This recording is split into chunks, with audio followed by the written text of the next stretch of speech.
Welcome to Georgetown County School District regular board meeting. Approximately 5:30, Tuesday, June 7th, 2022. Will everybody please stand for a moment of silence, followed by the Pledge of Allegiance to the flag.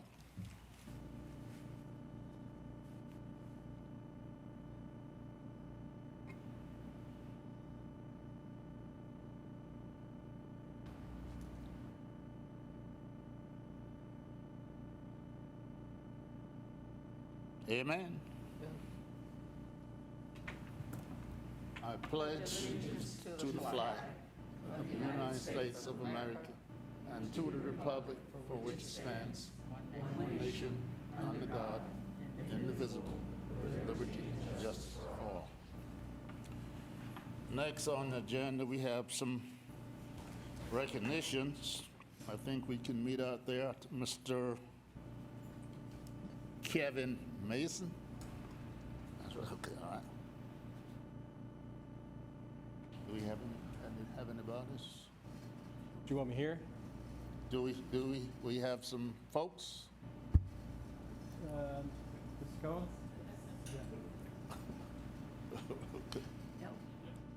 Do you? If you don't have anybody, if you don't have any Yes, people.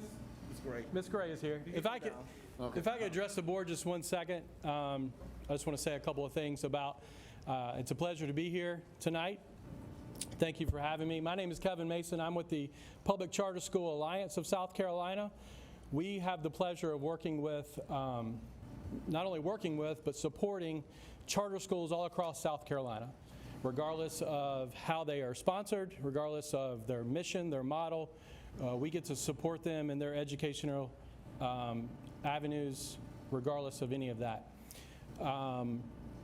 Each year, we ask our membership to nominate sponsors that have gone above and beyond their duties to support charter schools that they sponsor and authorize. And this year, the overwhelming majority was Georgetown County School District for their tremendous support of Coastal Montessori Charter School. And I want to say one thing. I think in education, there's one thing that's evident no matter what level you are at, and that's connections. Whether you're a classroom teacher, connecting with those students, whether you're in administration, connecting with your teachers and families, or whether you're a district, connecting with your community and your schools. And I think Georgetown County School District has done a fabulous job connecting with this charter school, and I heard that over and over again as we decided.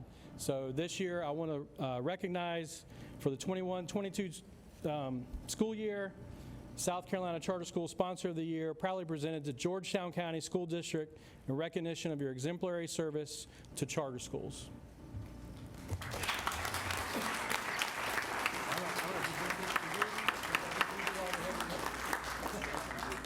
I'd love a picture if we can. I'd love a picture if we can get that real quick. And I'll be out of your hair. I'm gonna shake your hand. I know it's nice. Where? Come up here. On the board. Wait a minute.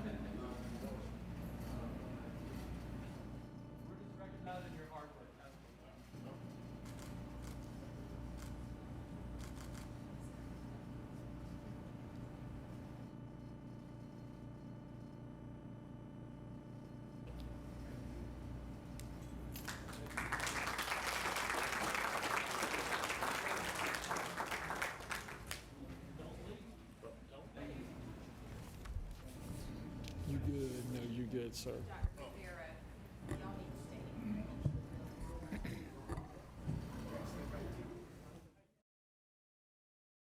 Yeah. Other recognition we have here is Dr. Hamlin. He must have some money or something involved in this.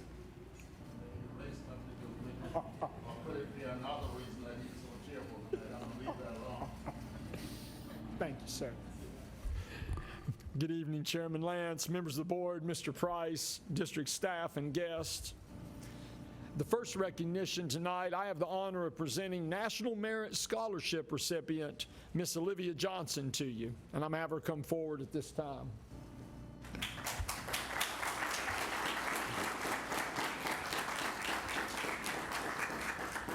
Olivia, a 2022 graduate of Waccamaw High School, is one of 2,500 National Merit Scholar designees chosen from a talent pool of more than 15,000 outstanding finalists in the 2022 National Merit Scholarship Program. National Merit Scholarship winners are the finalists in each state judged to have the strongest combination of accomplishments, skills, and potential for success in rigorous college studies. As a student at Waccamaw High, Olivia served as president of the WHS Student Council, treasurer of the National Honor Society. She was also a member of the cross-country and track teams, the WHS Mental Health Awareness Club, the Spanish National Honor Society, and Mu Alpha Theta. She was identified as an AP Scholar with distinction in 2021, and she served on the Georgetown County School District Superintendent Student Cabinet for the 2021-2022 school year. And Olivia plans to study chemical and biological engineering at Princeton University in the fall. So please join me in giving a big round of applause to Olivia Johnson on this honor.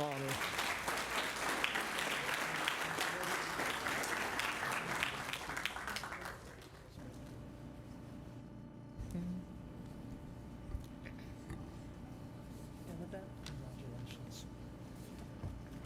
Let's go to your friend. Gotcha.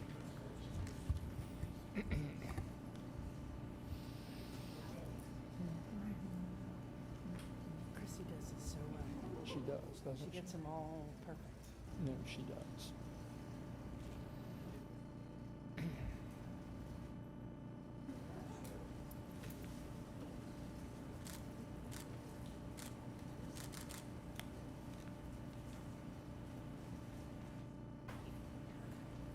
Don't leave me. Thank you. As we close out the 2021-2022 school year, we have another final group of students to recognize, our spring 2022 state champions and all-state athletes. Assisting me with this recognition tonight will be the administrators and coaches who were able to attend from Carvers Bay High and Waccamaw High, if they'll come forward at this time.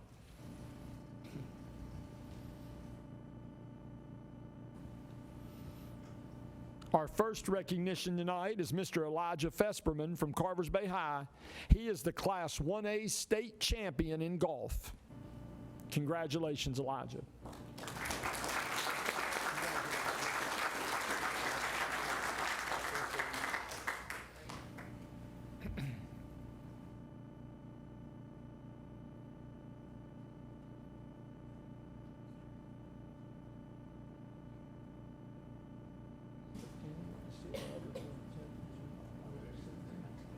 Okay.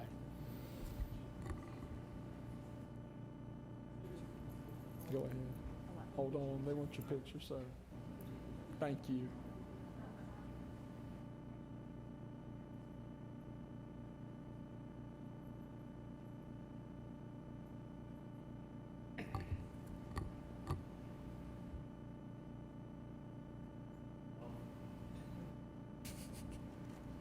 All right, thank you.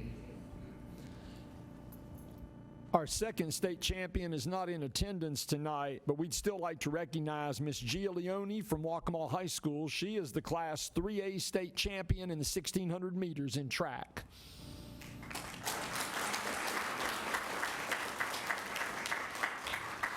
And finally tonight, Waccamaw High's 4x800 relay team, which included Dawson Richardson, Claire Fico, Anna Margaret Loftus, and Gia Leone, they were the Class 3A state champions as well. So let's give all our state champions one more round of applause.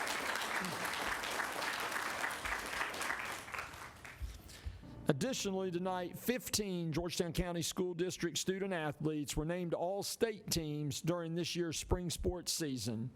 We'd like to commend each one of them for excelling in their sport, encouraging fair play, displaying good character, and promoting sportsmanship as well.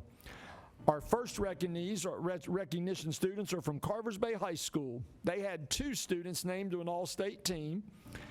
If Mr. Elijah Fesperman would come back, he is on the all-state team for golf, and Miss Morgan Glover was named to the all-state team for softball, and this is Morgan's second all-state recognition for this year. Congratulations to both of those student athletes.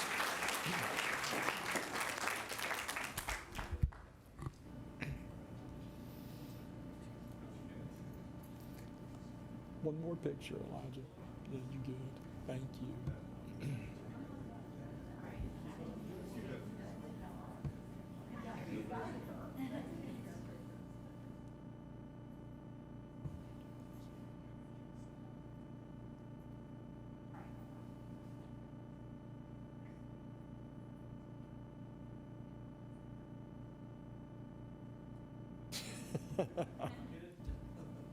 Yep.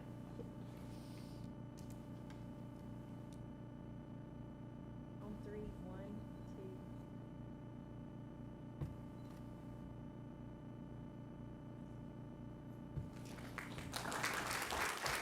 Congratulations, guys. Waccamaw High School had 13 students named to an all-state team this spring. Logan Tomvosky and Braden Tomvosky were named to the all-state tennis team. Sarah Jones, Corrine Gregory, and Maris Jennings were named to the all-state girls soccer team. Rivers Krask and Chris Gibson were named to the all-state boys soccer team. Harper Davidson was named first-team all-state goalie for girls lacrosse. Zachary Fretz was named second-team all-state midfielder for boys lacrosse. And Miss Gia Leone, Claire Fico, Dawson Richardson, and Anna Margaret Loftus were named all-state track and field athletes. And this was Anna Margaret and Claire's second all-state recognition this year as well. A number of those couldn't attend tonight, but let's give a big round of applause to all of our all-state athletes.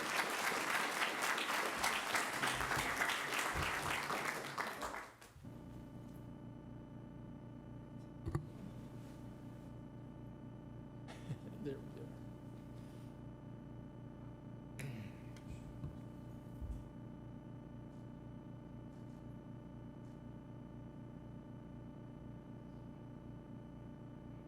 Thank you, guys.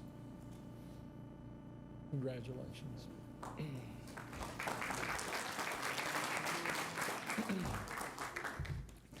And my final recognition tonight is for Carvers Bay High School as a school of excellence. In March of this year, the American College Application Campaign, housed and hosted by the ACT, announced that 19 schools were selected as 2021 School of Excellence Award winners, including our very own Carvers Bay High School. Carvers Bay High is the only school in South Carolina to receive this recognition and was selected based on their demonstrated commitment to student success and for serving as an exemplary model for South Carolina's college application campaign. Along with the administrators, faculty, and staff from Carvers Bay High School, instrumental in Carvers Bay High's receipt of this award was Ms. Eileen Patnay with the South Carolina Department of Commerce. At this time, it gives me great pleasure to recognize all of Carvers Bay's faculty and staff in attendance tonight, along with Ms. Eileen Patnay. Please join me in congratulating them on this impressive recognition.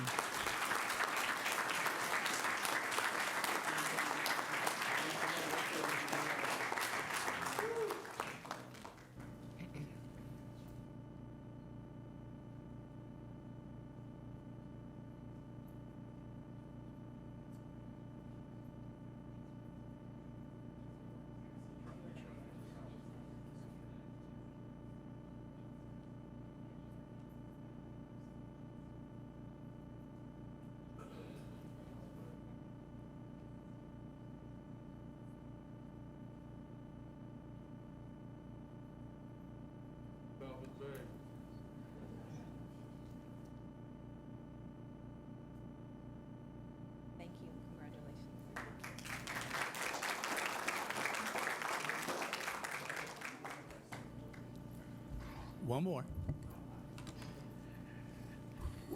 Good evening, Chairman Dr. Lance, board members, Mr. Price, district staff, and guests. Dr. Milton and I come before you this evening to review the of the year portraits for 21-22. Given the interesting year that we've had, normally this would have taken place much earlier. However, we're excited to bring it to you today. The individuals represented this evening are the epitome of dedication, perseverance, and embody the motto, hard work pays off. We are most proud to recognize the following individuals this evening. As I call your name, please come forward to shake the board members' hands, then make your way to the portrait to unveil it. Representing the Principal of the Year, Ms. Ashley Cameron, Waccamaw Elementary School.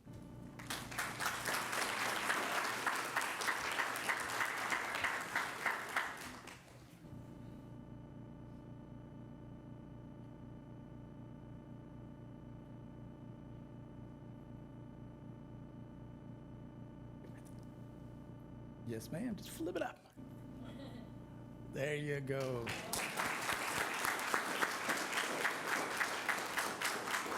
Representing the Assistant Principal of the Year, Mr. Rob Del Bagno from Waccamaw Elementary.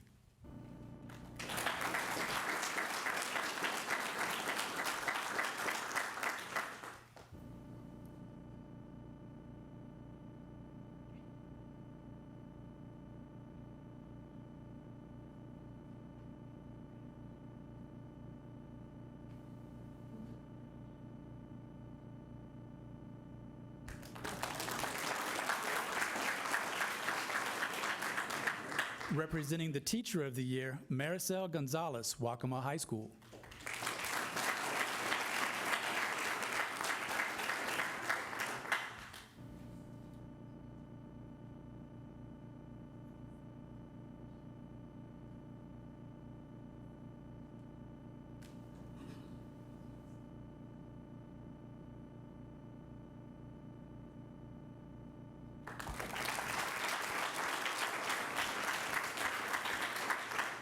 And representing the support staff of the year is Nurse Laura Tucker from Waccamaw Elementary. But unfortunately, Ms. Tucker is on vacation and unable to attend this evening, but accepting on her behalf is Dr. Myrtle Milton.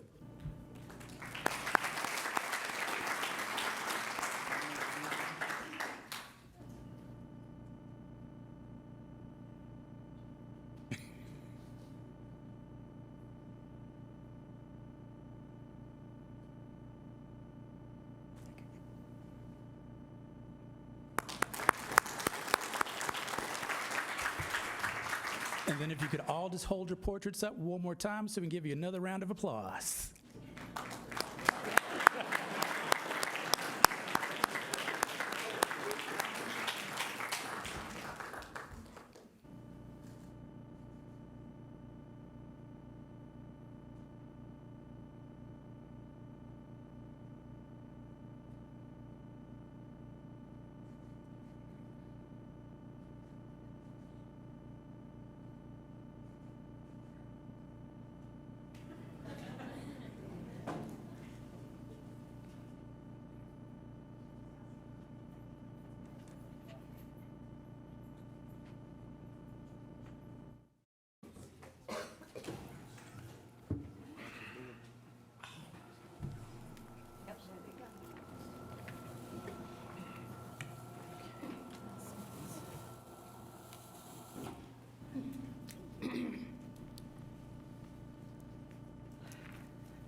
Now we're at the always interesting point of view, the public comment section.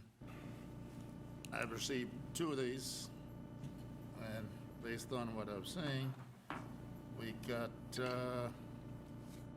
Diane Barnett. Wells Inlet, her concern topic, LGBT rights.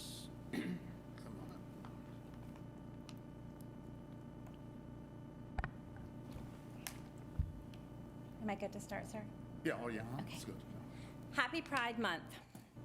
My name is Diane Barnett, and I am here tonight as the president of PFLAG, Pawleys Island. PFLAG is a national organization of parents, friends, allies, and members of the LGBTQIA+ community. I'm also the parent of 2 Waccamaw alum, One graduated in 2021, one graduated last week. As graduation season has just ended, I wanted to bring to the attention of the board and this community 2 policies that are in place that are isolating, marginalizing, and devastating students.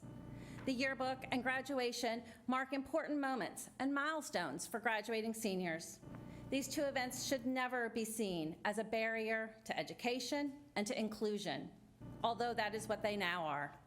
If you cannot afford black dress shoes, or you do not want to wear a dress and heels, should you really not be allowed to walk across the stage at your own commencement? If you identify as neither male or female, do you really have to skip the photos for your senior portrait and be totally left out of the yearbook? That is what is happening to students in Georgetown County schools. My child was not allowed to dress as themselves for their senior yearbook photo. This was confirmed by Waccamaw High School when I called the summer before their senior year. Born a girl, you wear the black stole. Born a boy, you wear the black tuxedo jacket, bow tie, and white shirt, period. This allows no room for authenticity for kids who identify as non-binary or trans. It is time that we do better by all students and let them be celebrated for who they are, not what antiquated rules and guidelines want them to be. Then comes the dress code requirement for graduation. Again, limited choices. Boys for this, girls for this. I'm not sure when these policies began, but in 2022, it's time for them to end. The goal of education should always be to encourage students to think critically and express themselves honestly. Right now, Waccamaw High School is failing miserably at that. PFLAG and the American Civil Liberties Union intends to see to it that the upcoming senior class, and all that follow, at Waccamaw and all of our high schools have the choice of what to wear for their senior picture. Until that happens, the students will be excluded from the yearbook. This is unacceptable. LGBT teens are not simply listed as photo not available. Let me be clear. The photos were available, they were not allowed to be taken. My child and several others were not included in the yearbook. My child attended that school for 4 years. This is wholly unacceptable. We must do better. If someone is courageous enough to show you who they are, be courageous enough to see them. Thank you very much for your time.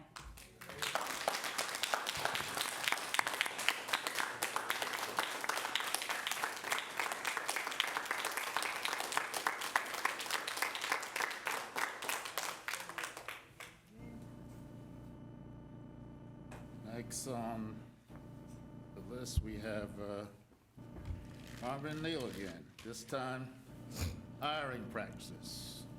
Good evening. And I'd like to make it clear that the NAACP supports LGBTQ community and the rights of all human beings to display themselves. That's their choice. Again, good evening to Dr. Lance, Superintendent of School, board members. I'm here today again to address the systematic challenges that blacks in leadership encounters when white employees complain to the Human Resources Department and to the Superintendent of Georgetown County School Districts. Case in point, there were 42 certified new employees hired over the past 2 months, of which 34 were whites, 8 were blacks, and this is in a district where 60% is black student population and minorities, 40% white. For professional positions, 34, and 8 minorities. That's shameful. This is a school district that is under the consent decree that they are not following and not doing anything about at this time. We are going backwards in Georgetown County School District. In the case of Maryville principal position, she's being treated unfairly, and the board should do its own investigation from an external source, because she will never get a fair shake with the leadership nor the team here in Georgetown County School District. This is a coerced situation because she is holding people accountable. It is supposed to be about the children in Georgetown County School District, as the young lady, Ms. Barnett, just spoke about earlier.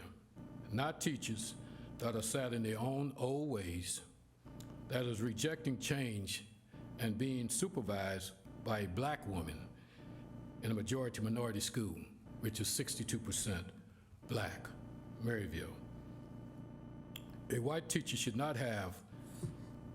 not have been treated this way, the way she was treated. No one of white color would have been treated that way.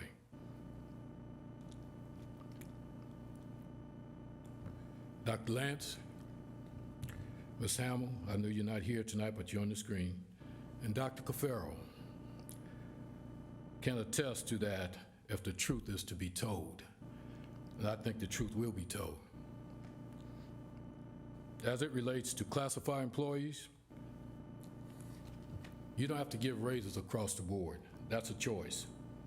You need to bring employees out of poverty and help them to have a living wage of $15 an hour. That is something we must do. During the election, every board member ran on helping teachers, custodians, bus drivers, cafeteria. Am I right, Dr. Cafaro? Am I right, Randy Walker? Am I right, Dr. Lance, and the other board members? We ran on those rights. Y'all have the power to make that happen. We have one of the strongest board, I think, because I've seen you in operation. Please don't prove me wrong.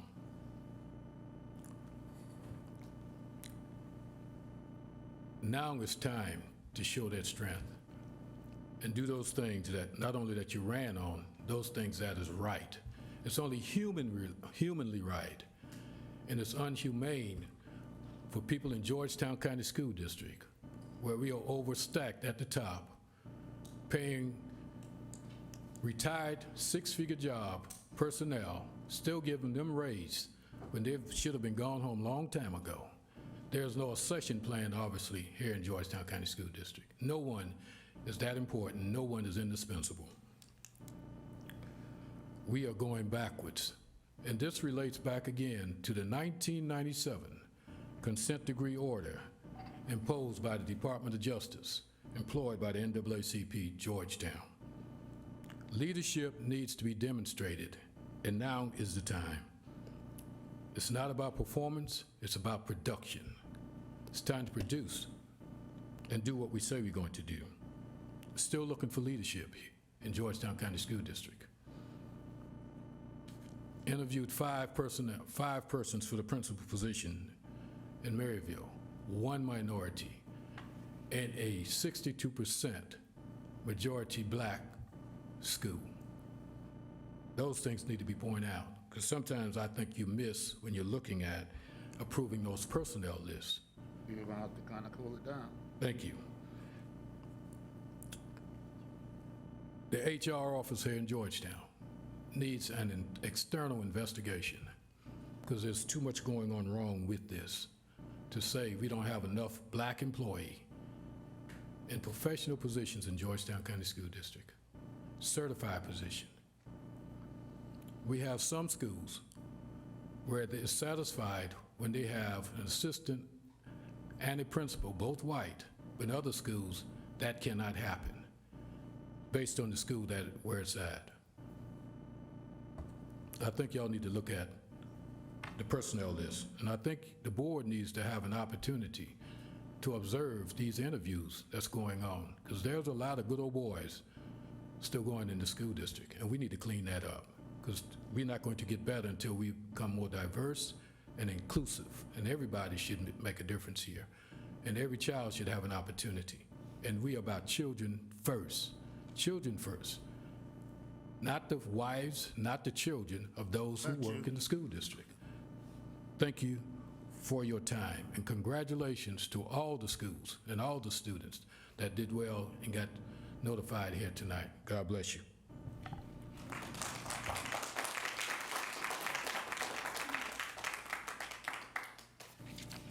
Next on the agenda, we have approval of minutes. Do I have a motion to that effect? So moved. Second. It's been moving probably second. that we accept the minutes as presented. Those in favor, let it be known by saying aye. Aye. Opposes none. Minutes approved. Adoption of the agenda. One quick comment before I go there, so I'll see how this is going to work. First action item, I wanted move just before we go to executive session. When I do it, you throw me out of session. I'm just letting you know. I'm kind of letting everybody know so they can get the eggs in the basket. All right. All right. So, motion to adopt the agenda as written. Excuse me, if I may, Sure you may. as written, as it is now, or what you just suggested? My understanding is that when the personal list came up, I have concerns about everybody on it. So there's no way to go. You can object all you want to, but we're not going to get to the personal list unless we move it down, as I have suggested. You can vote all you want to, but it's not going anywhere. Okay? May I say something else? So you can. I think I understand your concerns. Is it possible, now you didn't make a formal motion. No, we haven't. Is it, I'm sorry, sir? No, I haven't. Okay. Is it possible for us to have the personnel list after the executive session? Is that possible? I don't have any objections. I don't think we got any parliamentary experts, that and he's sharper than I am when it comes to that. So I don't see a problem. Yeah, I'm just making that suggestion. No. I'm not making a formal motion or anything. We're gonna have to vote on it? Yeah, I would think so. Are we gonna have to, Mr. Chairman, are we gonna have to vote on it? So it will be included before you dismiss the board meeting? After executive session? Before it's, yeah. And before we dismiss? Yes. I wouldn't want to hold up there. Okay. There's some business, but like I said, I got some questions. So first of all, we need to adopt the agenda. Do I have a motion? You adopt the agenda when I get the action item number 1. Then if somebody wants to make the motion that we move it down, then we rewind it again. Everybody's on the same page? Yes, Okay. I think so. All right. I'm not trying to pull a fast one or anything, but there are some concerns, all right? Okay, so first of all, to have a motion to adopt the agenda, period. So moved. Second. It's been properly moved and second that we adopt the agenda as written. All those in favor, let it be known by saying aye. Aye. Opposes? None? The agenda has been approved. Now we go to action items, personal lists. Now, the way it reads, the administration recommend approval of the personal list as presented.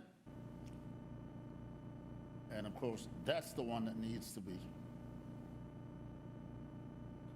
amended. I thought we did move it. Pardon me? I thought we did move it to the bottom of the agenda. Did we not? No, We didn't? we just adopted the agenda, and now that this particular thing came up, then somebody, Okay, Yeah.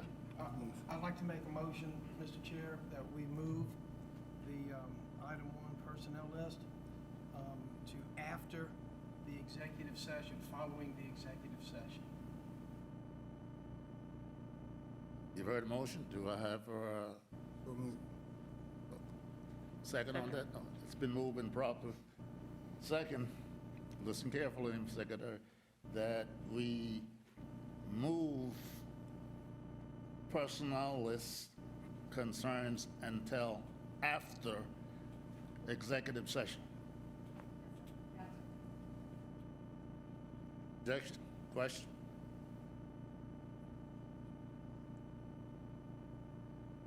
There being none, all those in favor, let it be known by saying aye. Aye. Aye. Opposers? Ayes have it. Action has been taken. All right. Now we have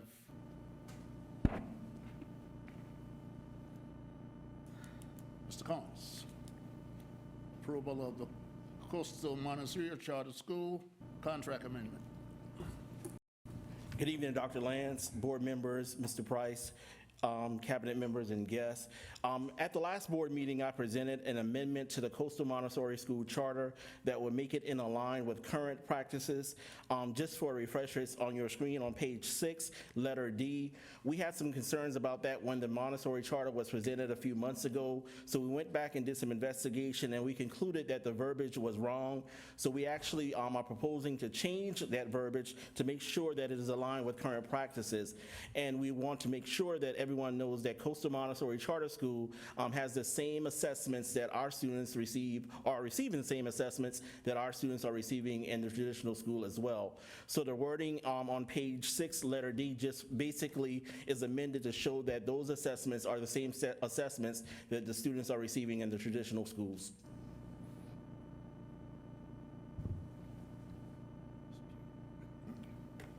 I have a question, Mr. Combs.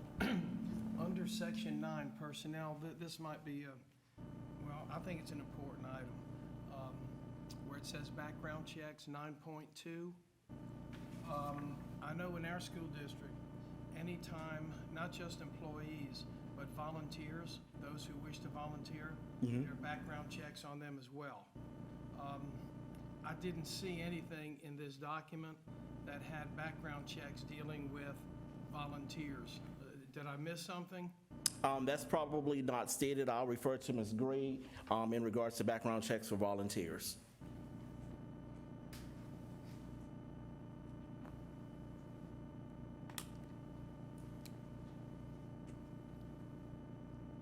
That is something that we do. Anytime there is volunteer or anyone who comes into the school to work with us, we do that.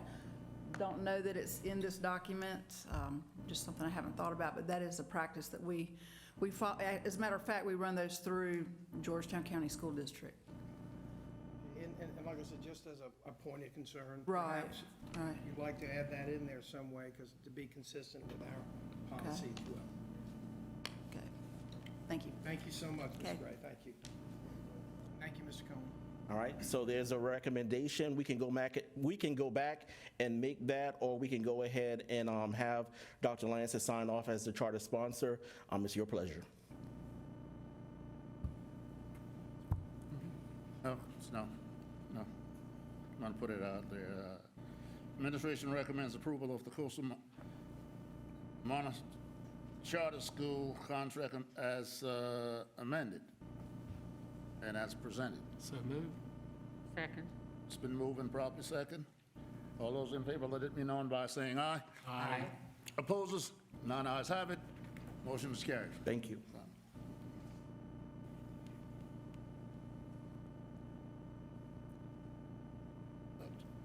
No, I don't think there's any exception there.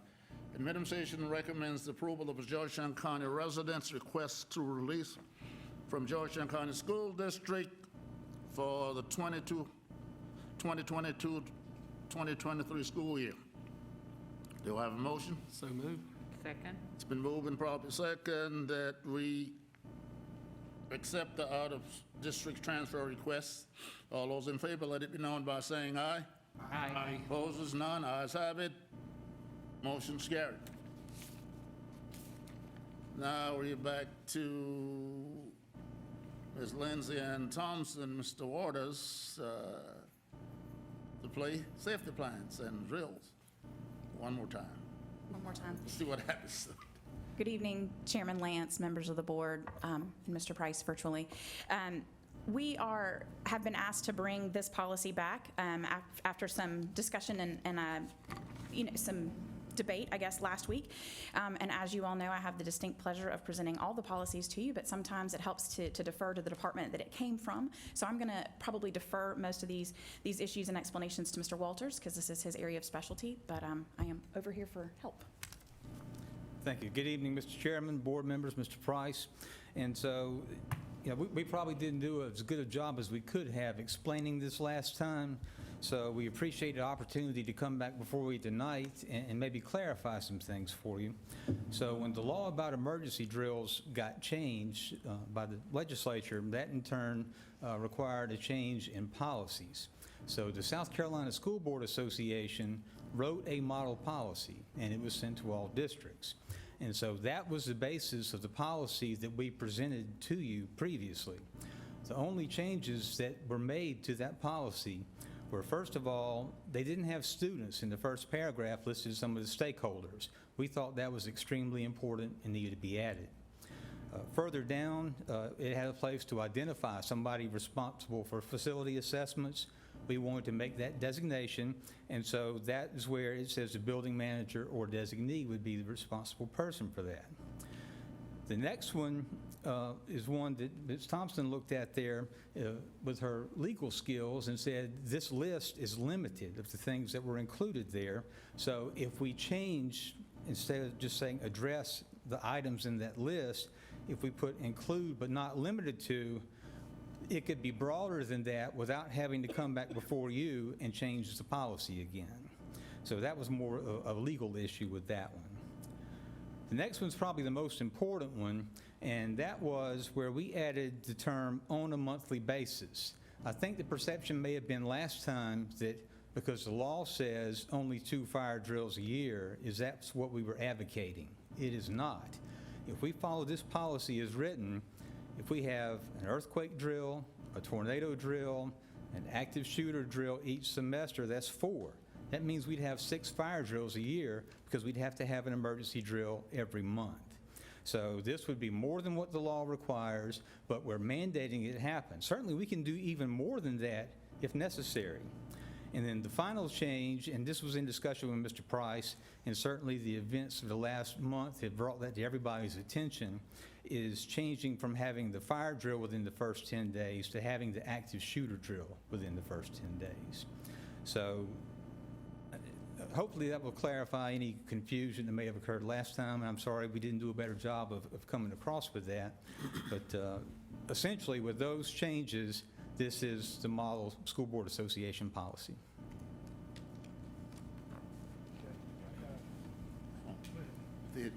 Just to make sure I'm clear on this now. Technically, you didn't change anything from the last presentation. We didn't change a thing from the last presentation.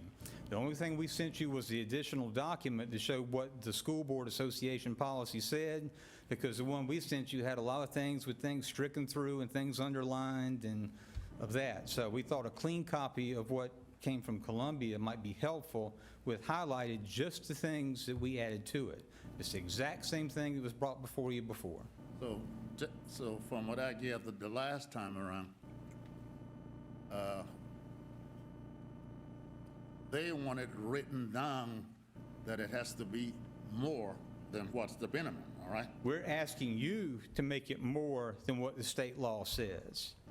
That more than just 6 drills a year, we want you to make our policy that we have one every month. So why didn't you just bring us that? Well, we did. But I think that with the discussion and that there was some confusion that took place, and so that's why They want one every month, right? we need to do at least 1 drill every month of some sort. That's been our practice for years, and that needs to continue. And in fact, if we need to do more, we'll look at that. But this needs to be our minimum standard of at least 1 drill per month. I'm okay with the minimum standard. One of the things that I am more concerned about that is more likely than a fire is active shooter. Yes, And sir. I think we need to beef that up. We need to pull out all of our safety plans, meeting with law enforcement, in case that should happen. Heaven forbid it should happen in our district. So, Mr. Chairman, if I can take a minute, this would be an opportunity to kind of tell you some of the things that we've got going on right now. So we have already met with our law enforcement folks. Prior to the Texas tragedy, we already had plans in place. We're conducting a reunification training this summer. It'll be at the end of this month. So that's already in place. We're revising it. I went to a debrief with the folks from Greenville County last month with Sheriff's Office and School District, and we picked up some ideas of ways that we can improve our reunification plan. We also have active shooter trainings lined up. We use our law enforcement officers for that because they're certified through the State Department of Education and SLED to use what's called CRACE training. It's civilian response to active shooter events. So now that we'll have SROs in every schools, the law enforcement agencies will have better access to do more frequent training in our schools. We've also initiated through Mr. Price that we're going to meet with the sheriff and the chiefs and have them do a review of what we have going on. We also have, and we're working on this today as well, with the sheriff's office, is that they're going to get some folks from Criminal Justice Academy to come down, and using a couple of our school sites, we'll use, and we've done this in the past, we'll use the schools for on-site training for law enforcement so they get some practical application of what it's like to clear hallways, go in classrooms, look for potential challenges.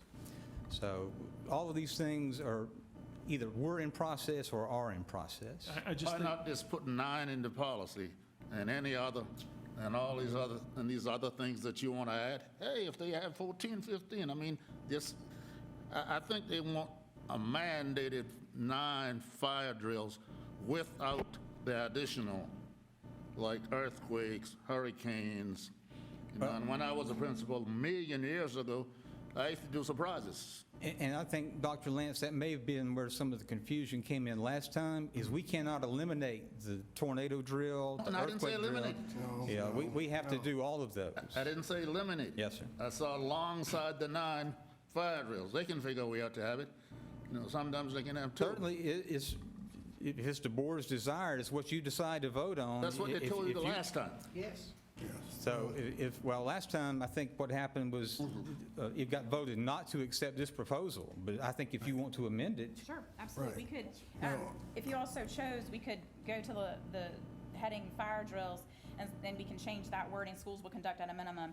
You can change that to 9 fire drills per year, 10 fire drills per year, once per month, whatever it needs to be. We probably need to leave the 1 each semester in there because that is the requirement by law. But we can change that sentence if that would clarify. I think the last time it was just voted down entirely, so it was hard to make an amendment to it. But we can certainly amend it right now, and you can vote on it as amended. Whatever's your pleasure. Well, right now, I think parents are afraid, grandparents, students. I think we really need to make this a priority above earthquake, which I hadn't seen one in my lifetime here, but I mean, it needs to be on there, but right now, active shooting, fire drills, I think we need to make a priority, and making sure our schools are safe. I know of a teacher that complained constantly about, and this is before the active shooting got really popular, that they would always find doors unlocked at the school. You know, I mean, are we making sure our equipment are working properly so somebody can't walk out of the backyard and come in the back door? So there's a lot of other things that need to happen as well. But right now, as far as the drills, I think active shooting and the fire drills need to be at the top of our list, and we'll figure out the rest. Mr. Chairman, Ms. Johnson.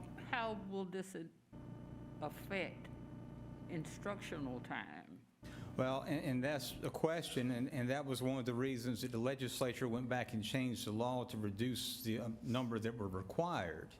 So that was concerned. It was instructional time if you get into having more than 1 drill a month or 2 drills a month.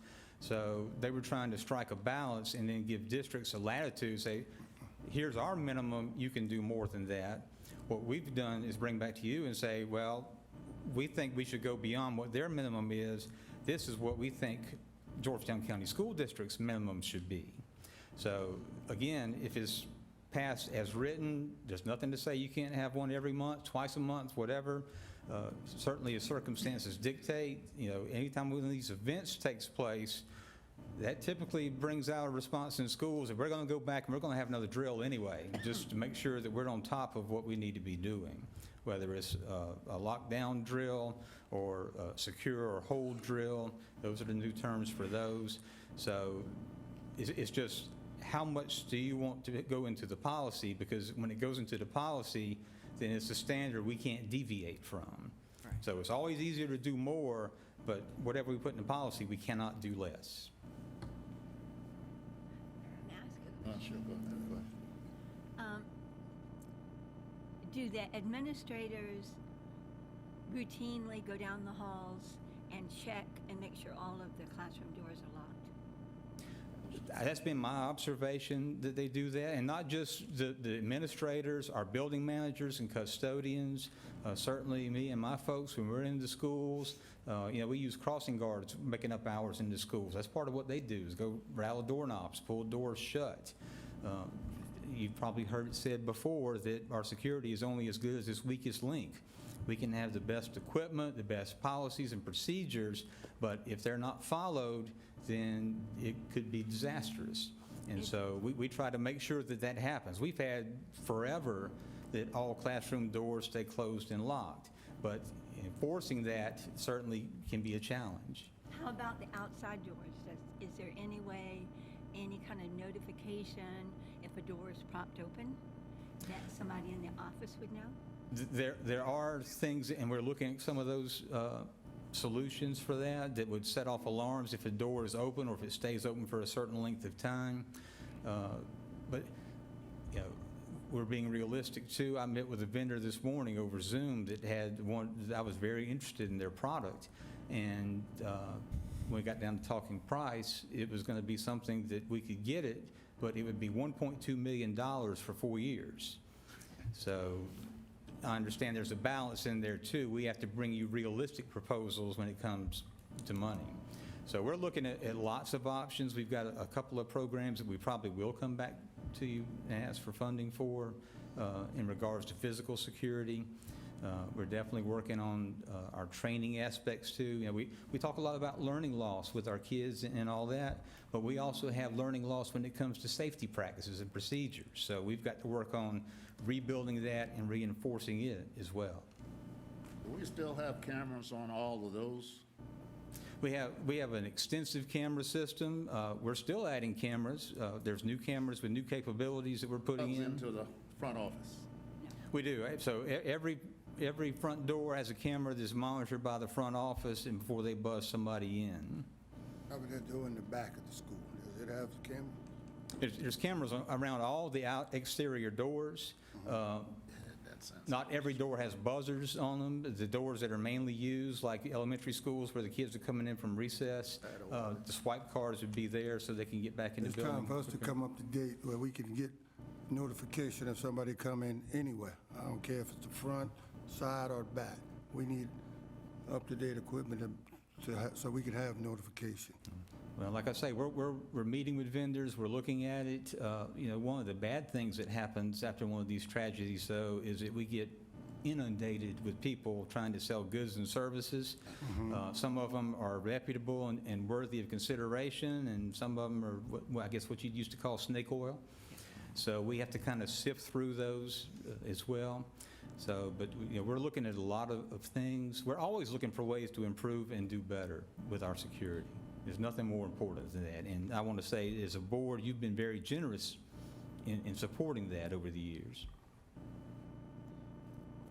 Dr. Lance, I don't want to keep riding the horse, but the thing is, the last meeting we had, we specifically said the fire drills once per month. I don't know how else I could possibly say it specifically. Fire drill. I didn't say anything about the plans for shooting, God forbid, or anything like that, or somebody trespass, but specifically the fire drills. If we were going to do some kind of data analysis across the country and look how many fires there were across the country compared to, God forbid, active shooter or whatever, just like it's very easy. I don't want to go into all the details how to start a fire in a school, but trash can, all sorts of things. We get these little memos from time to time saying we had to evacuate the building, because smoke was in the building. I think it's very important. So what I'm asking, once again, this is the second time, a fire drill each month. I don't care what the state says. I don't care what their policy is. I don't care what the state board passes. One fire drill each month, because like I said the last time, I'll say it again, the football coach doesn't just throw one pass and say, okay, guys, this is the only practice we're going to have, so we're going to play football in about 3 months. You've got to have practice, practice, practice. And I think we do a very good job as far as, you know, with the cameras and everything else, with the, God forbid, active shooter, the way we have people enter the building, that's great. But these fire drills are very, very, very important. Ms. DeLeon, I think you hit it on the head when you said something about the elementary kids especially. You know, I substitute, I've mentioned this several times, we had a fire drill, I had second grade kids, and they knew exactly where to go. Why? Because they practiced it every month, and these were second graders. So if they didn't have practice, Lord, there's no telling where they would go. Well, again, we weren't asked to bring back a modified proposal. It was just asked to be put on the agenda, so that's why it was brought back as presented previously. And as I said, the board, and Ms. Thompson says she's got some wording here, if it's the board's desire to make it a monthly fire drill, we can amend it and vote on it tonight. So I added to the, just as a proposal, you know, you can make a motion if you choose, but as a suggestion, under the section fire drills on page 2 of your handout, we would just change it to schools will conduct a fire drill each month of the school year, unless you'd like something else. That's what I would like to suggest. All right, so if one of you then would move to make, to accept the policy with that amendment, which would be, again, schools will conduct a fire drill each month of the school year, that we could vote on that one, unless you have better or different wording that you would prefer. So I don't disagree, but that's going to mean we're going to have several drills each month. I think At least 4 times a year, you would have 2 drills in 1 month. Right. But I go back, and one thing that, you know, I am more concerned about active shooter. With the amount of guns that we have access to assault rifles, that could happen here, and we have to be prepared. So whether it's 2 or 3 active shooter drills a year, I'd love to see 3 active shooter drills. And we can certainly do more. Now, whether you want to make that as a matter of policy or leave it to us to work with the schools to schedule it, that's within your purview. But certainly it's a priority with me and my department, I can tell you that. We just spend a lot of time and effort and resources into that. I don't know what the others think. 2 or 3? 3? I think Ms. Ford may be trying to speak. Miss, we can't hear her. We should have a look.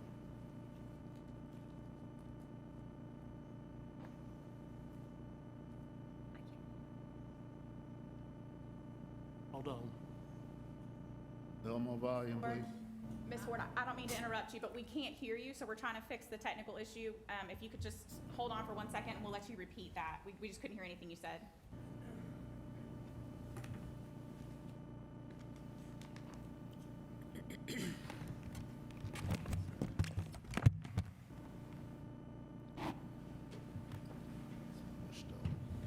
All right, Ms. Ford.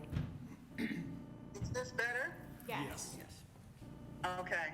My question is about the staff in the front offices of the schools. How do they feel about our safety? Have we talked to them about their current feelings and gotten assessment from them recently about how they feel? Maybe there's some things that they've noticed that we can make improvements in. Well, we meet with the faculty as a group. I don't know if we met with the front office staff individually, but certainly we talked to them about their concerns, and if the cameras for some reason aren't 100% working perfectly, they're quick to get on the phone and let us know and get us out there. And I know I've personally observed when I go to schools that they follow a process before they let somebody in, have the person identify themselves, state what their business is. They just don't assume that they look like a nice person and buzz them on in. So I think there's good practices in place. That's certainly something we can, look at separately, perhaps from some of these other meetings, is just look with the office staff and see if they have something that they haven't shared yet. Thank you. I started to ask Mr. Price, but I'm not gonna bother me. He has, thank you. I started to ask Superintendent what he think really is like. Mr. Chair, may I make a suggestion? Sure. We gave our input, okay, of what we would like to see in the policy. Can Mr. Walters and Ms. Thompson come back at the next meeting and make it, because we've got time, school's out until August. We have time to look at it again and at our next meeting. We just can't take a proposed amendment that she has put together, or that's not good enough. Well, as Ms. Thompson said, the fire drill issue with amended language can be resolved tonight. So the only other issue I picked up on was perhaps Mr. Gaskins, if there's a desire to have more active shooter drills mandated in the policy. If it's the board's desire for us to come back with proposals, or if somebody has something more specific, we're open to any suggestions. You're not going to ever hear me complain about doing too much safety training or having too many drills. It's your purview to decide how much that's going to impact instructional time. But I'm certainly all in favor of keeping our schools, our children, and our staff safe. So if you'd rather act on it now, Mr. Price, I think, has a comment. That's all Mr. Gilligan said. You want us to make an amendment?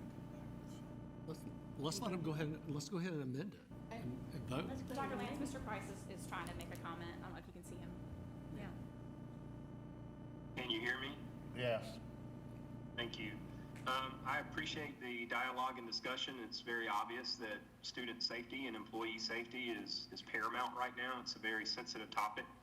And in our attempt to be responsive to the model policy that was sent out by the School Boards Association, what we tried to do is to take what was suggested and then add to it, so that we would have at least one drill every month. And trying to balance the input that we're getting, I hear Dr. Cafero's priority is trying to get a fire drill every month in addition to the ones that are required, the other ones that are required by state law.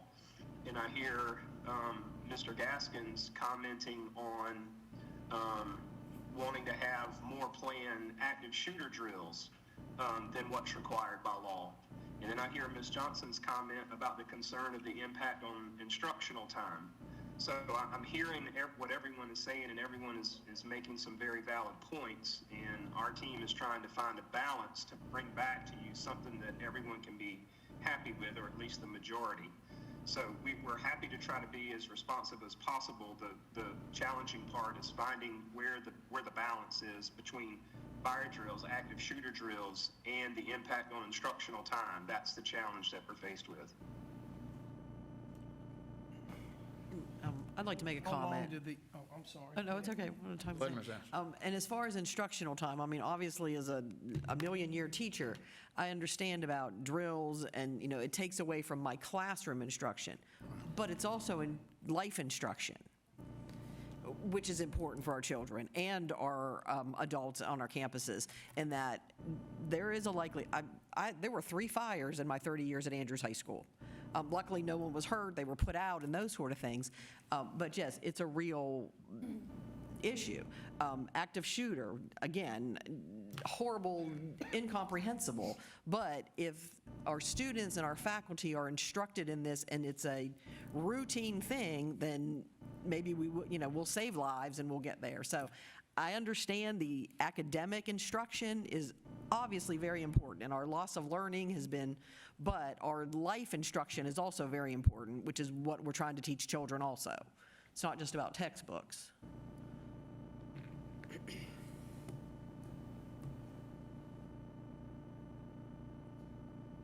Anybody else? Need to move?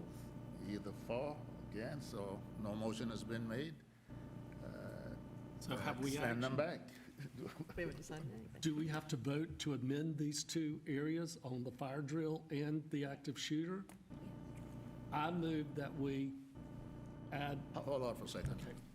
If that's your choice, we can do it in one vote. Oh, okay. That you would move to accept the policy with the following changes, to Oh, accept okay. EBCB with the following changes, and that would be to change the wording of the section of fire drills to conducting a fire drill each month of the school year, and then if you're also proposing an active shooter, an additional number there, just as a second Yep. point, but we can do it in one vote. They hadn't made a motion or anything, you know, Not so yet. they can kind of just walk away if they wanted to. But but you can make a motion to include those two items and vote on it tonight, and it can be finished. If I can add one thing, at some point, we do need to adopt a policy because it has to be submitted to the State Department of Education. All of our safety plans and our policies will have to be submitted to them. But what's the deadline for that? It's supposed to be July the 1st. I think there'll probably be some latitude with that, given COVID and such, but July the 1st is the actual deadline. Whatever y'all want to do. I move that we move forward with those two changes to this policy. And accept the recommendation of whoever South Carolina has given us, Yes, Okay. with those two exceptions. with those two exceptions. And to be clear, Mr. Thank you, Ms. Gaskins, DeLeon. I apologize for interrupting, I'm sorry. Are you looking to increase the active shooter to a minimum of 3? Okay, that's the number then. Okay, so then the two changes will be, we're accepting the entire policy as written, or you are all getting ready to vote on that, with the two changes, one being fire drills every month, 2 being 3 active shooter / intruder drills per school year, at least one each semester, and there's going to be 2 one semester. Is that accurate? Okay. Administration recommends the third and final reading approval of policy EBBC as amended. So moved. I move. Been moved and probably second that we accepted policy EBGG with the proposed changes. All those in favor, let it be known by saying aye. Aye. Opposes? None? Ayes have it. I'm abstaining. Good, but say it again. I'm going to abstain. You want to abstain, all right? One abstention. Thank you very much. Thank you.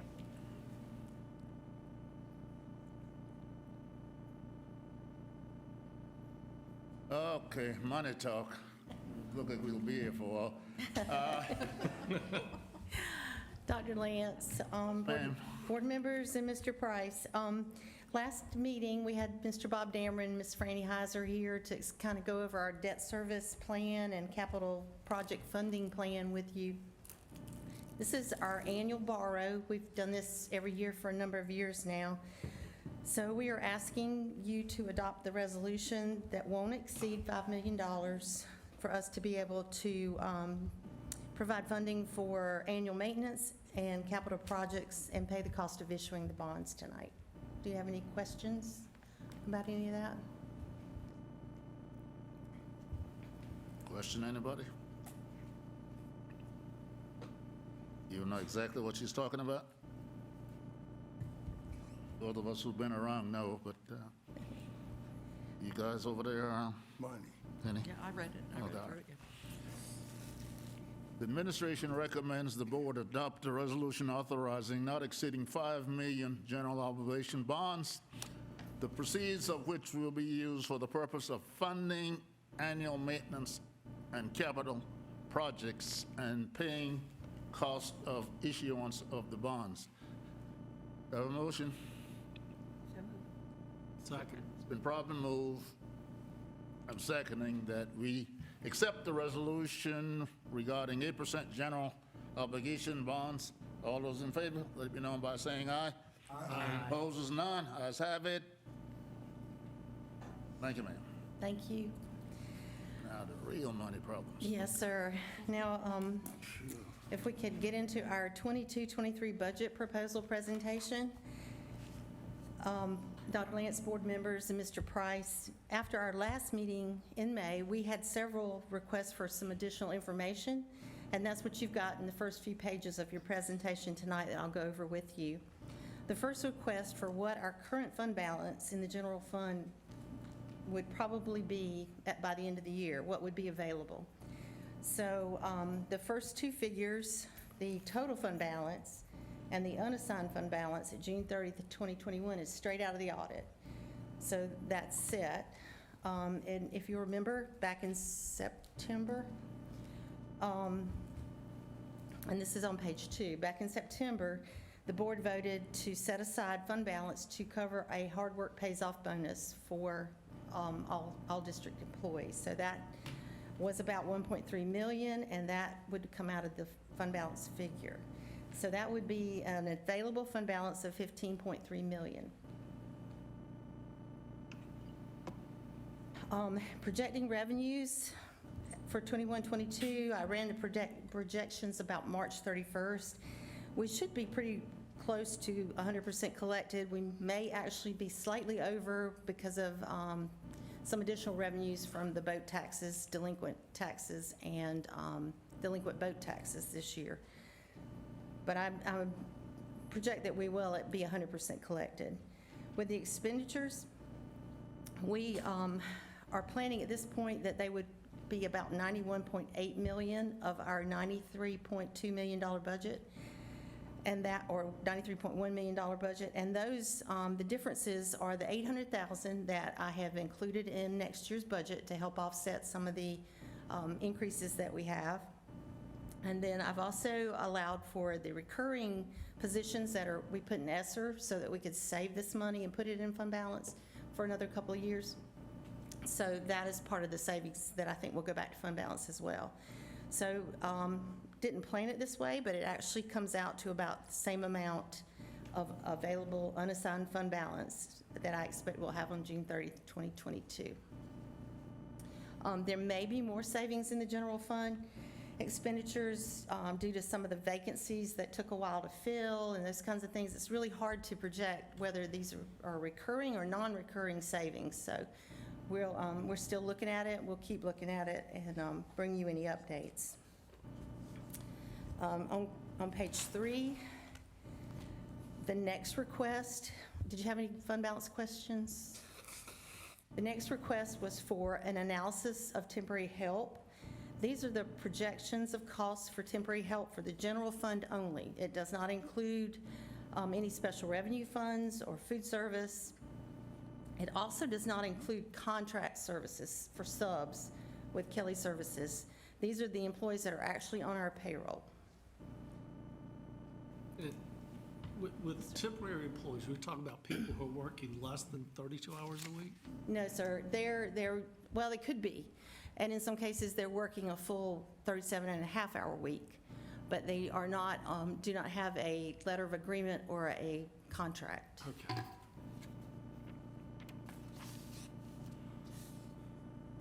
Any questions about those numbers? Okay.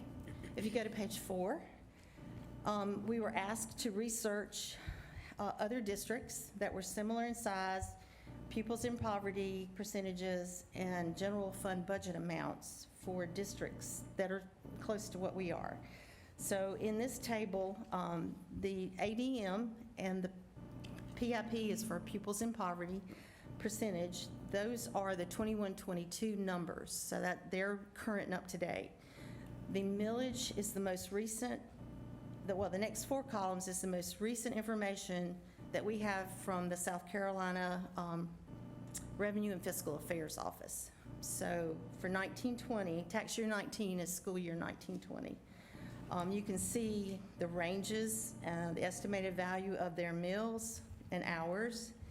I will point out that for Georgetown, I've included the collectible millage, what actually comes in to us, actual cash that comes in from the treasurer's office to us, as our millage amount, our value of a mill.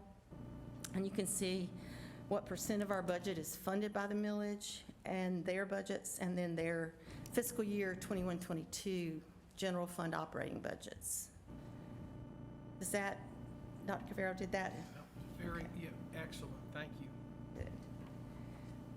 And on the next page, page 5 is a graph that just kind of shows you how those districts compare on the graph for 1920. On page 6, we just pulled some things out for you to point out, and that's the lowest millage rate is Pickens County at 108.9. The highest is Richland County 2 at 331.7. The state average is 171.37 mills. And we have the third lowest millage rate in the state at this point, behind Pickens and Beaufort. On page 7, this is the same information you saw last time, just keeping it in front of you. The current projected collectible value of an operating mill is $375,524. Our current operating millage rate is 115.6. Debt is 28.5. We're not bothering, we're good on our debt. We don't need to do anything with that. The estimated cost of a mill is $6 per 100,000 of assessed values, and it won't impact your primary home owners, but it will impact second homes, businesses, and rental properties. The last time we had an operating millage increase was 1920 for tax year 2019, and we went up 5.9 mills at that point. Yes, sir. I think you touched on this the last time, but if we didn't have in our county a lot of those beach properties and all, our millage rate would be somewhere near Clover's, like 200 and something, or Richland, right? Yes, sir. It's directly related to the value of your properties, Especially assessed value. about the second homes and so forth, right? Right. The next page, page 8, is just how we arrived at what available millage there is.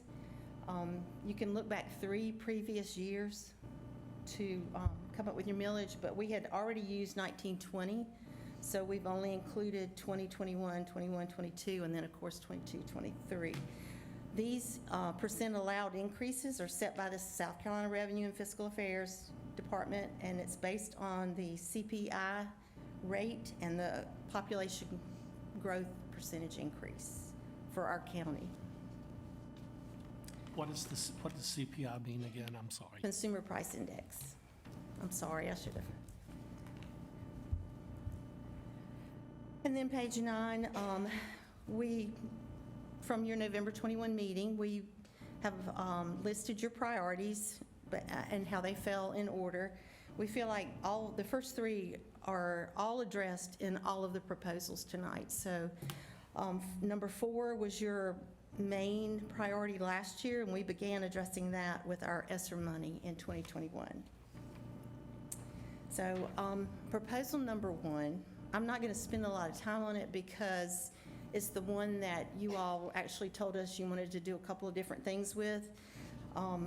So I put it in here just so you would still have it, but proposal number 1, we have kind of put to the side, and if you go to proposal number 2, this is where we took your suggestions and put them in place. We moved 3 special education teachers to mandated rather than requested, and we also revised the priority order and moved the catch-up step for teachers up in the priority. So, as we do move into the new proposals, I do want to remind you that the state doesn't yet have a budget. Don't have any idea what that might look like. We may have to come back in July and completely or partially start over or amend. We'll just kind of have to see how that falls out. But so our funding level's not set at this time, and neither are the mandated teacher raises. Those would be the biggest impacts.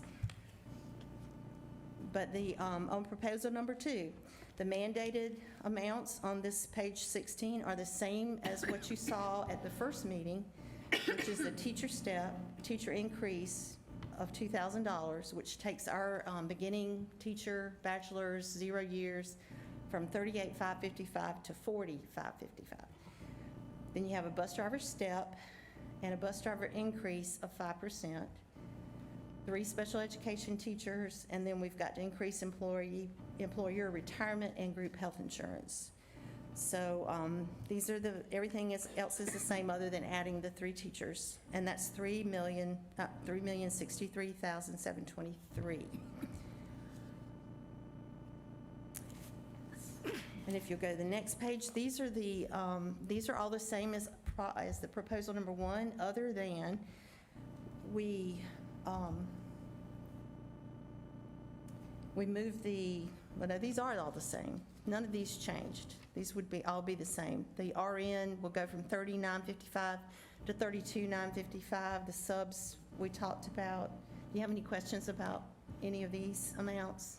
These are the same as you saw before. Now we can talk about how to pay for them. Page 18, proposal number 2, option 1. You can pay for all the mandated and the requested, the previous 2 pages of entries, with a 1.5 mil increase, would bring in about $563,000. So that's proposal number 2, option 1. That's not including any of the other extra things that have been asked for by the schools or departments. Proposal number 2 on page 19, option 2, is for 3.8 mils. And this is where we moved the catch-up year for teacher pay up to, it became an option 2 priority. It was an option 3 priority in the first presentation. So you can pay for all of these things that are listed here with 3.8 mils. Proposal number 2, option 3, for 4.1 mils, you can pay for those things plus 2 more items off of the requested list. And for proposal 2, option 4, it's 6.1 mils, and that will pay for another couple of items off of the list plus the other options. And to fully fund everything that was asked for, 8.4 mils, and that covers all the items that were listed as requested and prioritized. Any questions about any of that?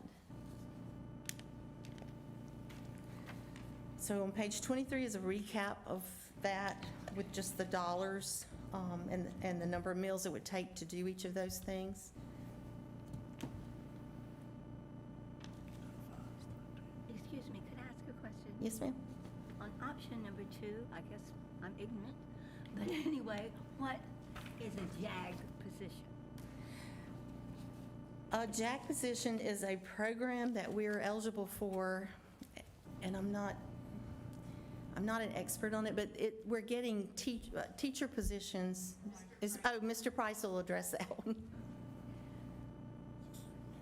Can you hear me? Yes, sir. Okay, thank you. Ms. DeLeon, you missed this presentation whenever we were doing the JAG positions. JAG is an acronym that stands for Jobs for America's Graduates.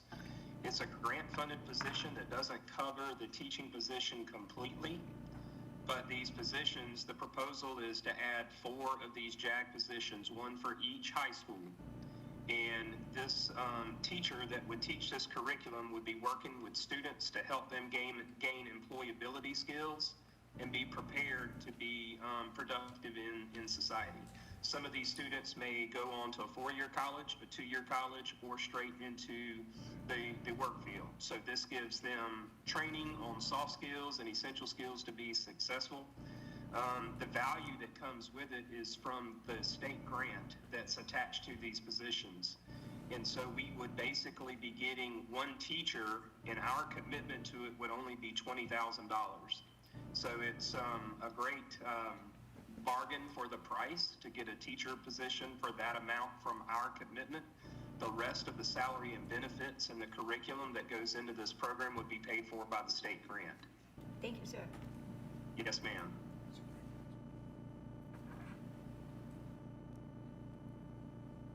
Is there any questions about proposal 2, any of the options? Okay, proposal 3 was another suggestion from our last meeting, and that was to look at raising the lowest hourly rate to $15 an hour for classified staff. If you'll go to page 25, those numbers don't change, the mandated numbers. But on page 26, along with everything else, if we increase all classified scales based on a minimum starting hourly wage of $15, it's a 22.5% increase. There's a domino effect to all the classified scales.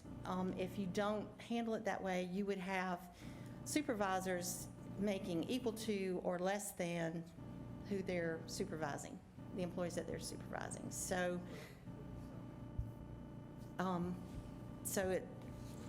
it would be it would cost $4 million.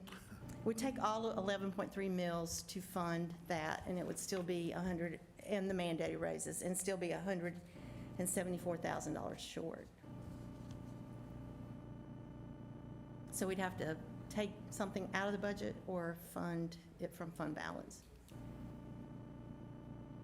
Any questions on proposal 3 at this time?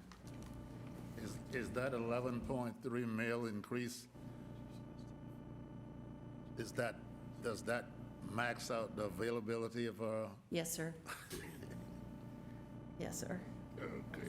It would take all the mills Y'all don't want to do that. available. Go ahead. Ms. Johnson? Yes, sir. The federal and the state minimum wage are different, right? In other words, it's not across the board. In other words, what is the state minimum wage? 8. It's 8 something, right? Oh, yeah. And the federal minimum wage is how much? I think it's Is it about- $7.25. Is it about 12 or something? Is it? $7.25, I believe. Federal minimum wage? Yes, sir. I thought it was higher than that. Well, it's Okay, not I'll $10. just- I know it's not $10. Can you look it up? Because I know it's not the same. It's $7.25. How much is the federal minimum wage? So, $7 and something? $7.25. State is higher than federal? Yep, $7.25.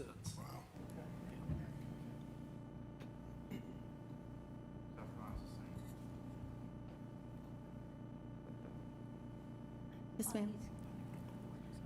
What is the lowest per hour that we have any of our employees making? Without any increases that we are talking about tonight, it's This past year? $12 and $12.08. 1208. Yes, ma'am. Agrees. That's pretty good compared to. Problem with So that that's not a big 1208 depends upon how much hours and stuff you're getting in. It sounds good when you are to the market in the general population, when you can make 40 hours and keep on moving. But in an restrictive environment like an educational system, that's not a whole lot of money, right? Well, $12, let's say $12 an hour times 40 hours? $480? Yeah. You get a tank of gas for that now. Maybe. If you're lucky. Oh, God. Any other questions about number 3? For those of you, for those of you who want to kind of be around after the Lord has taken me away, not to death now, but after I've found time to really do some serious fishing, don't broke yourself and put just in that middle of this thing. You got to figure out some kind of way to have something in the bank. Okay. You know, when I first got on the board, the millage was 93. 14 years ago. Can't believe it. If you'll go way, to proposal number 4, Want them to live in poverty. because the Swear. $15 seemed extremely expensive, and it may be something you want to look at as we move through the next couple of years, but we did look at raising the hourly rate to 13 as a minimum instead of 12.08. So if you look at proposal number 4, all of the mandated on 30 is the same. 31 you'll see where it says increase scales X, Y, 2 and 3 to minimum $13 an hour. Those are the 4 scales that would be impacted, and we'd still wouldn't have to adjust the others. So the others would get a 2% increase, and that would cost a total of $760,000, plus it impacts our temporary help rates, which is another $46,000. But, so proposal number 4, if that one's of interest to you, then option 1 is to pay the mandated and requested salary and fringe increases. 2.6 mils would do that. Option number 2, if you wanted to do those, option number 1 plus these additional items, it would take 4.9 mils. Proposal number 4, option 3, would take 5.2 mils. It would take care of option 1, 2, and the 2 additional items. Proposal number 4, option 4, would take 7.2 mils and would take care of the first 3 options plus 2 more off the requested list. And proposal number 4, option 5, covers everything on the list, and that would take 9.5 mils. And there's a recap of that on page 37. Questions? Any? Yes, Ms. Johnson, this is an excellent report. Okay, I want to commend you for that. Thank you. This is really a question for Mr. Price. I think last year, if I'm not mistaken, when we were talking about the district office, being, having positions where people could retire, I think, Mr. Price, I think last year, wasn't there a cut of about $500,000 or so out of salaries from the district office? Yes, sir. That was a projected cut over a 2-year process, and it resulted in about that number of savings. Yes, sir. Okay, what about this year? I haven't heard anything about that. Just like what Ms. Johnson, I'm sorry. Yes, sir. Part of that was last year, and part of it was this year. So it was not all last year. It was combined of last year and this year. Okay. Are you, is that a continuing study? I mean, are you still looking at positions now? And when I say positions, yes, I don't mean where somebody would be out on the street with no job. I'm talking about someone who is eligible to get retirement and go home with a nice, handsome retirement or beautiful retirement, but we would cut a budget. Yes, sir. That's something that we're continuing to monitor and work towards. Okay. Thank you, sir. Yes, sir.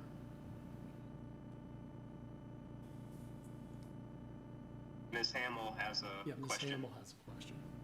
Carry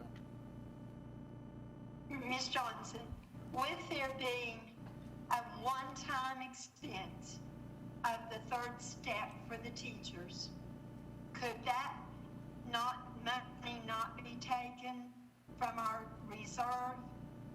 Because it's not going to be back and impact our budget again. So in proposal for option 2, could we not take that 3rd step, keep the $13 an hour for our employees that are at that X, Y, and number 2, and fund all of that and cut our millage in that option? Yes, ma'am. The catch-up step for the teachers is a one-time, non-recurring. We calculate what a step costs us each year. So next year, when we build our budget, we will calculate what the step would cost. So that would not be a recurring expense. And if it's the board's pleasure, yes, ma'am, you could vote to take it out of fund balance. And that would impact our millage on that actual number by that amount of money, and still be able to give us all these things in option 2, which our teachers have asked for in that option, or our schools have asked for. I won't say teachers asked for, but our schools asked for, and still have us not have an extremely high millage rate increase. And I guess the other thing I'd like to say is the amount of money, I think we forget that the amount of money that we get paid hourly, on the top of that, the district still has to pay about, 40% also money in order to do the matching health and everything else. So it impacts that dollar amount tremendously. Yes, ma'am. That's true. We do, we do have to match many of the benefits, Social Security, Medicare, retirement, health insurance, all those things. Thank you. Ma'am? Ms. Johnson, may I ask another question? Yes, sir. If we pulled the one-time look back out with that dollar amount, how much, do you have an estimate for how much millage that would reduce option 2 or option 4 if that item was pulled out? Yes, sir, 1.4 mils. 1.4, thank you.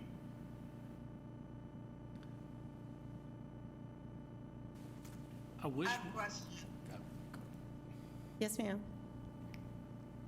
In that same option, proposal 4, option 2, well, let me back up. I think I saw earlier in the proposal the line item where it talked about bus drivers' pay. I wanted to be sure that it's still included in this option 2. Yes, ma'am. Okay, thank you. May I, Mr. Chairman? Yeah, sure. Go ahead. I talked with Ms. Johnson earlier today because I wanted to find out information about the tax increase for Georgetown County. And she came back and said they're planning a 1.9 mil increase. However, with their mill, they calculate, I don't understand this, they calculate their millage differently than the school district because it affects all property owners. I would love, and also she was trying to find out from the city of Georgetown and I didn't did get an not hear answer on any. that one, no, sir. And I did my contacts with Andrews. They can't go up on their millage in Andrews. They've already maxed out their millage. But my biggest concern is the businesses that it will affect in Georgetown County with millage increase. I really like what Ms.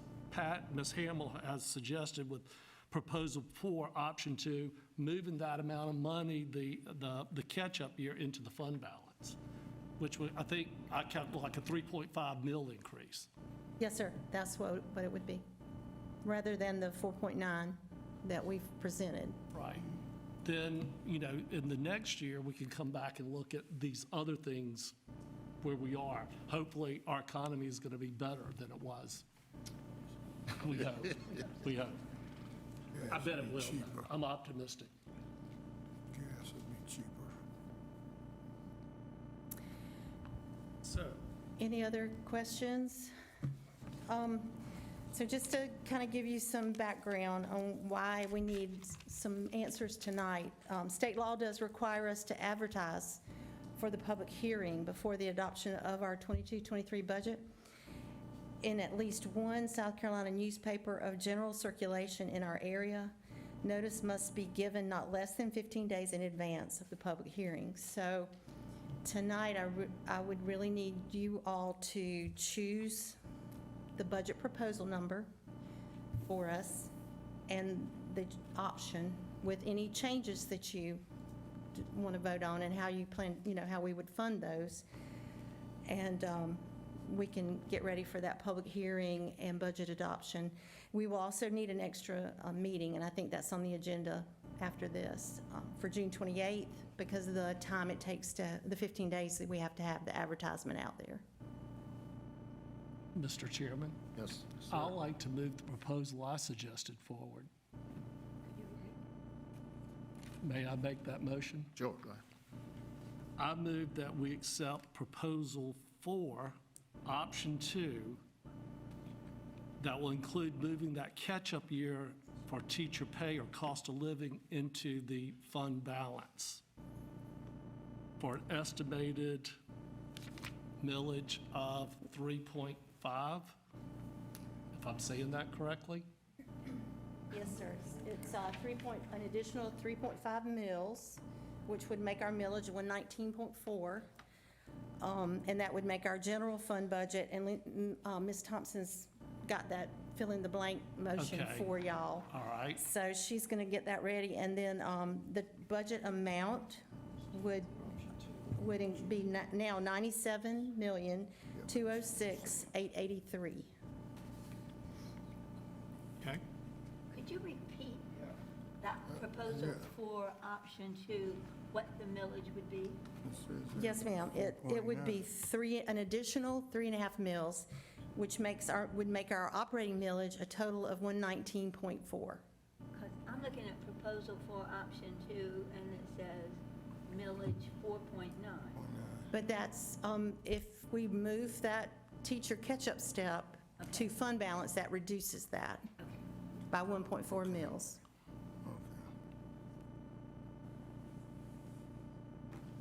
Okay. She's going to print it and make sure we have all the i's dotted and t's crossed. Mr. Price is raising his hand. Yes, thank you. And I just wanted to make sure that everyone was clear that proposal 4, option 2, would not include the items that were listed for option 3, 4, and 5 within proposal number 4. So it would stop with the things recommended in option 2. Thank you.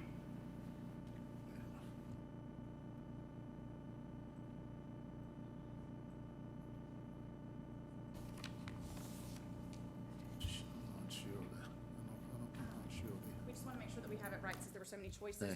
Mr. Gaskins, are you making a motion? Did I miss Yes. something? Okay. We'll just triple check it one more time, and Okay. get the numbers right. Proposal 4, option 2, letter B, which Y'all understand what he was trying to say up there? 381, yes, Man, ma'am. stuff that's gonna be left out if he go this option. Did you put the fund balance? Is the No, you got, salaries it needs to have the taken out? $530. $13. Ms. Johnson, 530, yes, clear this up for me understand. one more time. sir? You heard what he said, right? I'm sorry, no. Did you hear what Mr. Price said No, sir, I'm sorry. about the things that would Oh, still yes, yes, that sir. would be left out? What are those things that would be left out? Ms. Okay. Johnson, okay, I'm sorry. Well, could this include, you letting us know whether that was the salary increase taken out or what? $13, you, but you classified, $13 yeah. an hour is what it would be Okay. the lowest. Okay, And that's included in proposal 4. let's go. You said 13, Ms. Jones? 13. 13. So what would be left out? If you look at, Yes, sir, If you use the fund balance and paid off, if you'll look at, most of it's recurring, so you'd have to decide how you would fund that in the future. But if you'll look at option 3 on page 34, it's a ESOL instructional coach, teacher, occupational therapist.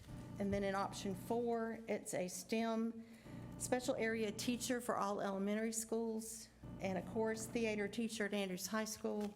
And then option 5 would include CTE/exploratory position for middle schools and exploratory position for middle schools for Spanish, a CTE PLTW position for high schools, programs for plagiarism detection, and an athletic stipend, $500 per sport for athletic directors. Those are the items that would be left out at this point. That's what our budget does. oosh. Yeah, I'm sure you wanna do it. You sure you wanna do that, Mr. Gatkins? You sure you wanna throw all of those out? yeah, because I would rather focus on teacher salaries. If you look at option 2, it's about paying teachers and staff. And I wish that we could come back next year and look at those other options, because I just can't justify raising the millage rate any more than we are, because how it will affect the businesses in this county. I have a second home. many of them are struggling.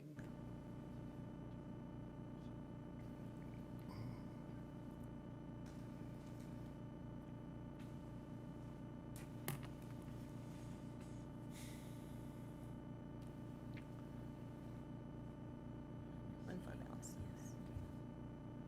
I say we vote and see how things shake out.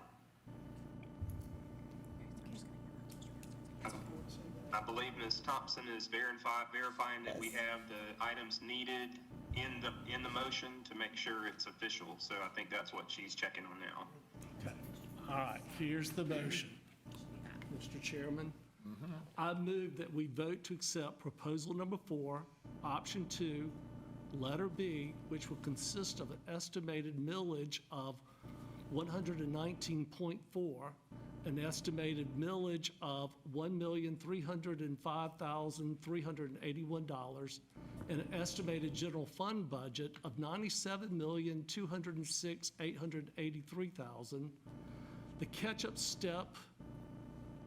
catch-up teacher step of approximately $534,687 would be moved from the original proposal for option 2 to the general fund balance. Hold on to that for a minute. You may have to repeat it, all right, because I'm not going to. You want me to repeat it? Well, as soon as that, okay, can I get a motion, all right? A second that A motion. second, can I get a second, There was a second. There was a second? Patty. Oh, Patty, I got it, all right. It has been moving probably second that we accept this recommendation, read. Which is back.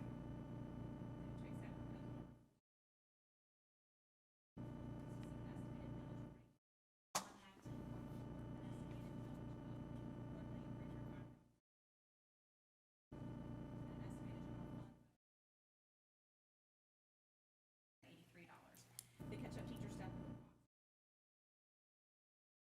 $7 would be moved. Fund balance. All those in favor? Question? Question? I just want to go back to something, and that's why I asked you to do this, Ms. Johnson. If you go back, I heard what you said about the millage. It was 119, right? Is that what you said? Right, okay.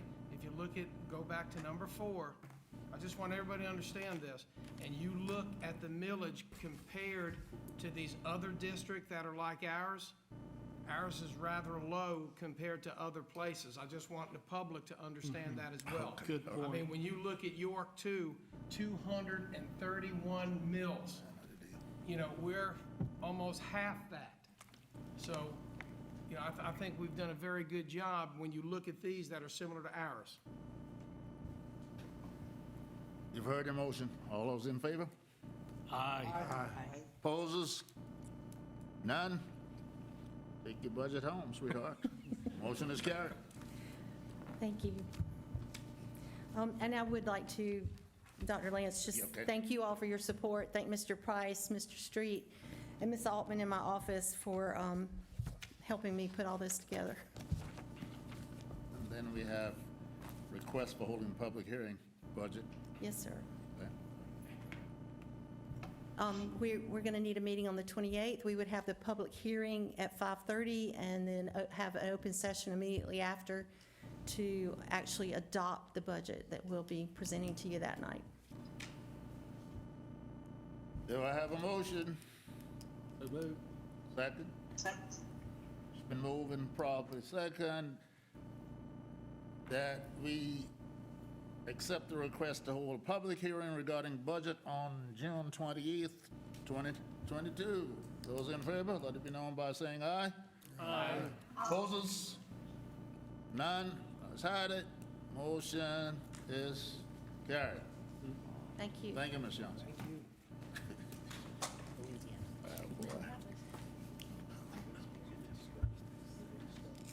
We have,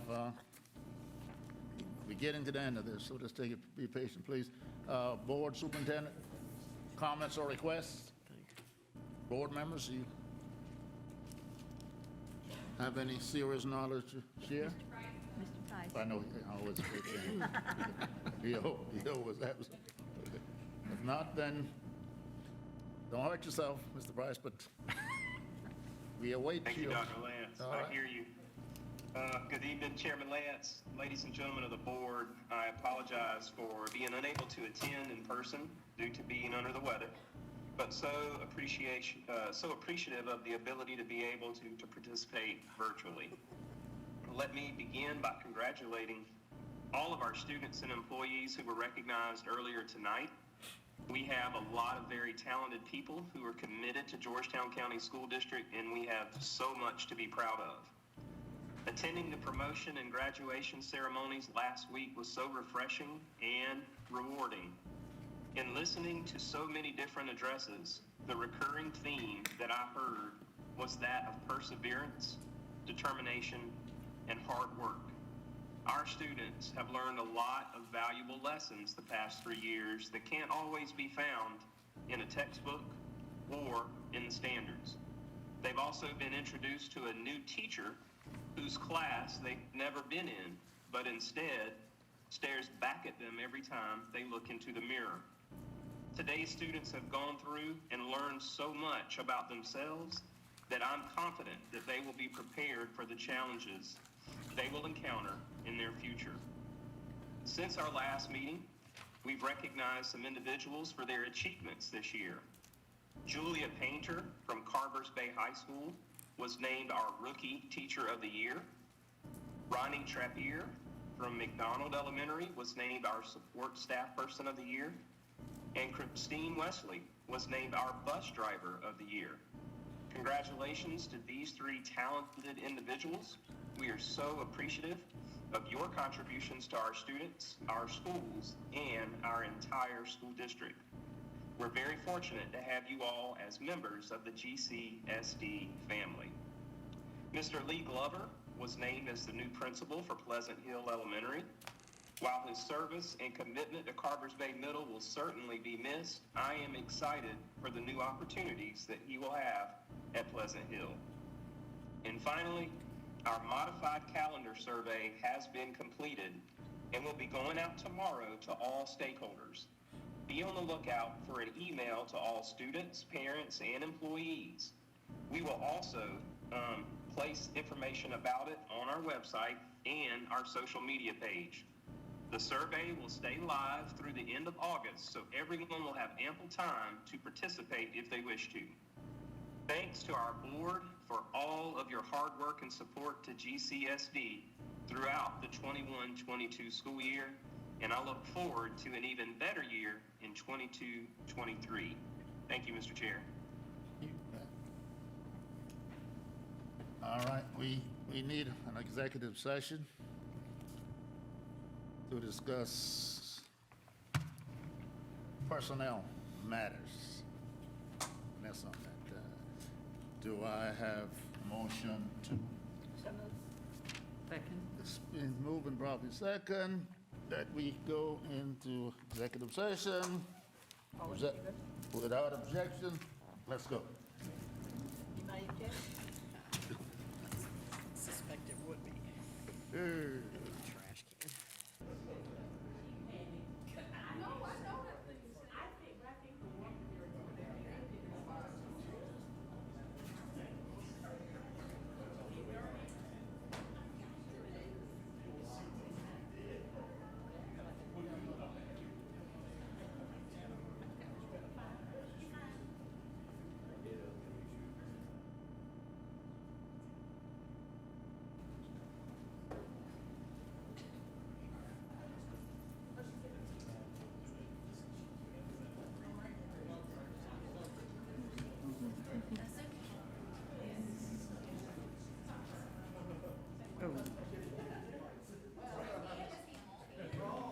What's for supper at my house?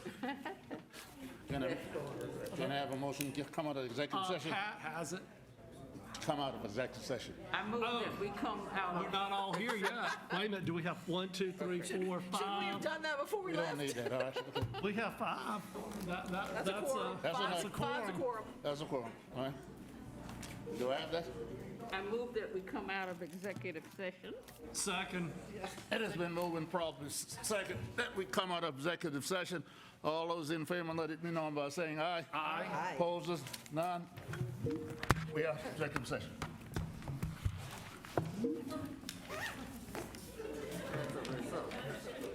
Hey, You gonna do the personal list first or what? How? the personnel list. Okay. While we wait on Pat.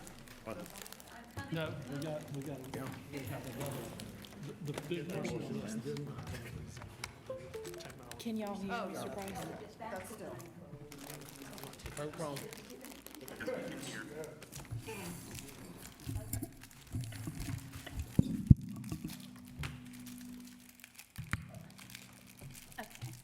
As a result of some discussion in executive session, we have announcements to make. Mr. Chairman, I move that the board approve the recommendation of Dr. Brian Hall for the hired position as Executive Director of Information Technology, June 13th, 2022. So moved. Oh, I'm Second. sorry, seconded. Okay. It has been moved and properly second that we accept the recommendation of Dr. Hall being our next Director of Informational Technology. Those in favor? Aye. Opposers? Nay. Dr. Hall will be our next Informational Technology Director. Still moving on, so these personal people can go to bed.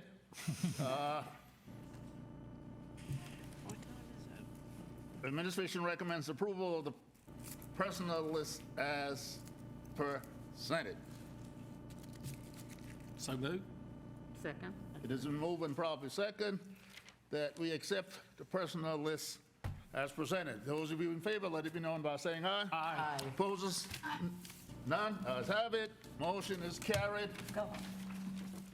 Since we did that, then I need a motion for adjournment. Okay. It is moved and probably second that we adjourn. Those in favor, let it be known by saying aye. Aye. Opposers? Nay. Ayes have it. We are adjourned.